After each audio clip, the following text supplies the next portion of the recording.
YouTube channel defence 93 में आप लोग का स्वागत है।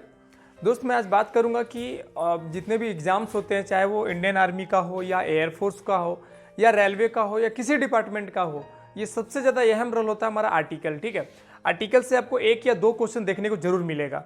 तो बहुत सारे बच्चे होते हैं कि सर इतने आर्टिकल्स को मैं याद कैसे करूं, क्योंकि टोटल आर्टिकल्स कितने हैं हमारे कॉन्स्टिट्यूशंस में, तो 448 है। तो 448 कॉन्स्टिट्यूशन में याद करना तो इम्पॉसिबल है, लेकिन इसको क्या करना है, पार्ट में बांट दिया, 25 पार्ट्स। ठीक है, तो 25 पार्ट्स में क्या करना है, इससे हम लोग को आसानी हो जाता है याद करने। तो 25 पार्ट्स में कितने इंपॉर्टेंट है, 12। हम लोग को 12 ही याद करने जिससे क्वेश्चन ज़्यादातर पूछे जाते हैं। ठीक है, तो आज मैं ऐसे ट्रिक दूंगा, फनी ट्रिक दूंगा, इतना फनी ट्रिक दूंगा जो लगेगा यार ये तो मैं क्या सीख लिया, तो आपको काम आने वाला है। Remember articles of the Indian constitution. ठीक है, आप किसी भी एग्जाम्स में बैठते हो, यदि आपके इस क्वेश्चन इसके बीच में अगर पूछते हैं तो आपको डायरेक्ट याद हो जाएगा, आपको याद करने की जरूरत नहीं है। आप 1 से 2 बार आप एक स्टेटमेंट देंगे इंग्लिश में, एक स्टेटमेंट को याद करोगे, बहुत इजीली से आप ट्रैक कर पाओगे कि हमारे कॉन्स्टिट्यूशंस के 12 जो पार्ट्स हैं, 25 पार्ट्स के जो 12 पार्ट्स इंपॉर्टेंट है, इसको बहुत इजीली से याद कर लोगे। इसको आपको प्रॉब्लम्स नहीं होंगे। आपको करना क्या है, आपको बस यही करना है कि जो मैं एक इंग्लिश का स्टेटमेंट दिया हूँ, ये इंग्लिश स्टेटमेंट को सिर्फ 2 या 3 बार कॉपी में नोट करके याद कर लेना है, बहुत ईजी तरीका से। ठीक है, आपको बहुत आसानी से याद हो जाएगा, फिर आपको कोई तरह का झंझट नहीं होगा कि इसको बार बार रिपीट करें। ठीक है, 15-20 दिन में 1-2 बार रिपीट कर सकते हैं, जिससे आपसे और बरकरार रहेगा, आपका कैपेसिटीज तो बना रहेगा। ठीक है, तो यदि आप मेरे चैनल पे नए हैं तो चैनल को सब्सक्राइब करिए और बेल आइकन को दबाना ना भूलें, जिससे आने वाली सारी नोटिफिकेशन सबसे पहले मिले। दोस्त मैं बताऊंगा अब ऐसा ही पर डे 1 से 2 वीडियो आएंगे जो शॉर्ट ट्रिक्स से होंगे, जो याद करने में, चाहे वो जियोग्राफी का हो या पॉलिटी का हो या हिस्ट्री का हो या मैथ हो या साइंस हो, किसी भी टॉपिक पे, तो आपको पर डे 1 से 2 वीडियो देखने को मिलेगा जो बहुत फनी ट्रिक्स होंगे। ठीक है, तो चलते हैं वीडियो की ओर। आज मैं देने वाला हूं आर्टिकल्स के फनी ट्रिक। देखिए क्या है इसमें, मैं एक स्टेटमेंट दूंगा, इस स्टेटमेंट का पहला जो वर्ड रहेगा मैं कैपिटल लिखूंगा। ठीक है, तो क्या है, यू कैन फ्लाई, देखिए CFD, you can fly directly from United States using पारा मिलिट्रीज स्पेशल रॉकेट्स। क्या लिखे मैंने, you can fly directly from United States using पारा मिलिट्री स्पेशल रॉकेट। सभी का फर्स्ट देखिए कैपिटल होगा। ठीक है, मैंने कैपिटल्स इस लिखा है, ये बहुत छोटा सा एक इंग्लिश हमारा स्टेटमेंट है कि you can fly directly from United States using पारा मिलिट्री स्पेशल रॉकेट्स। ठीक है, इसको लिखने का तात्पर्य ये था कि हमें बार बार, मैं ये चीज़ बोल रहा हूँ कि बच्चे को याद करना प्रॉब्लम होता है, बल्कि अब मैं भी जब प्रिपरेशन करता हूँ तो मुझे भी प्रॉब्लम होती थी। ठीक है, तो कहीं ना कहीं मैं एक ढूंढ निकाला जो बच्चों को थोड़ा सा शॉर्ट ट्रिक देखने को। देखिए इसमें यू स्टार्टिंग वर्ड लिखा, सी से एफ लिखा, डायरेक्टली का डी लिखा, फ्रॉम का एफ लिखा, यूनाइटेड का यू लिखा, स्टेट का एस लिखा, यूजिंग का एस लिखा, पायरा का पी लिखा, मिलिट्री का एम लिखा, स्पेशल का एस लिखा, रॉकेट्स का आर लिखा। देखिए इसमें बटा हुआ है, इसमें क्या है, क्या क्या पार्ट्स बटे हुए हैं ये मैं क्लियर कर देता हूं। देखिए इसमें कितने अक्षर है, U C F D F U S U P M S R. इसका टोटल्स में दिया था कि you can fly directly from United States using paramilitary special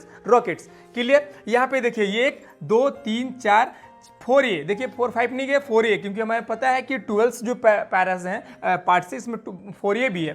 5 6 7 8, 7 नहीं गया, 7 हट गया।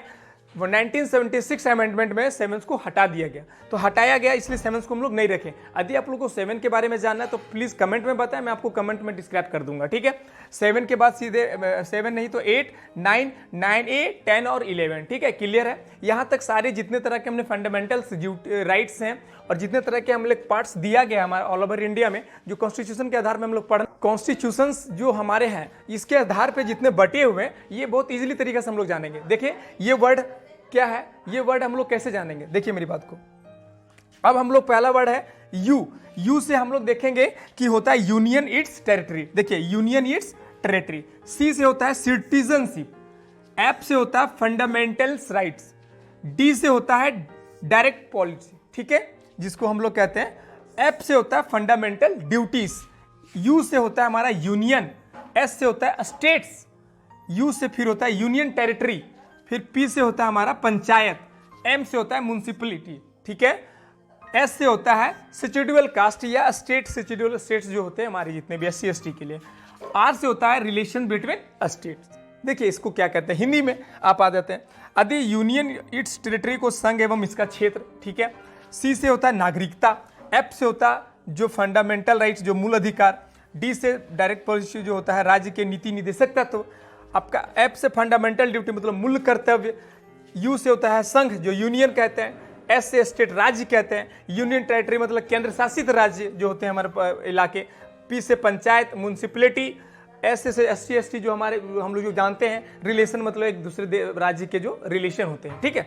ये सभी को देखिए बहुत इजी तरीके से हम लोग याद कर सकते हैं, ठीक है। अब अगर हम लोग हिंदी में पढ़ते, देखिए क्या है, यू से यूनियन और इट्स टेरिटरी, सी से सिटीजनशिप, एफ से फंडामेंटल राइट्स, डी से डायरेक्ट पॉलिसी, एफ से फंडामेंटल ड्यूटीज, यू से यूनियन, एस से स्टेट्स, यू से यूनियन टेरिटरी, पी से पंचायत, एम से म्यूनसिपलिटी, एस से आपका हो गया शेड्यूल एसएसटी जो एसएस स्टेट होता है, एससी स्टेट्स, और आर से रिलेशन बिटवीन स्टेट्स। अब हिंदी में इसको जाने, अगर हम लोग कहीं जाते हैं, अब हम लोग इजीली तरीके से इस तरीके से कर सकते हैं।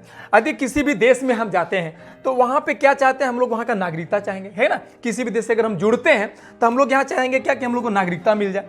नागरिकता के बाद हम लोग क्या यहाँ पे मूल अधिकार दिया जाएगा। यदि आप उस देश में जाते हैं तो वहाँ का नागरिकता पाने के लिए वहाँ पे कुछ मूल अधिकार दिया जाएगा। इसके कुछ तत्व निदेशक तत्व रूल रेगुलेशन होंगे, ठीक है। इसके हम लोग का फिर क्या होगा, एक मूल कर्तव्य होगा कि इस राज्य का जो इलाके, इस एरिया का जो रूल एंड रेगुलेशन इसको हम लोग फॉलो करें, है ना।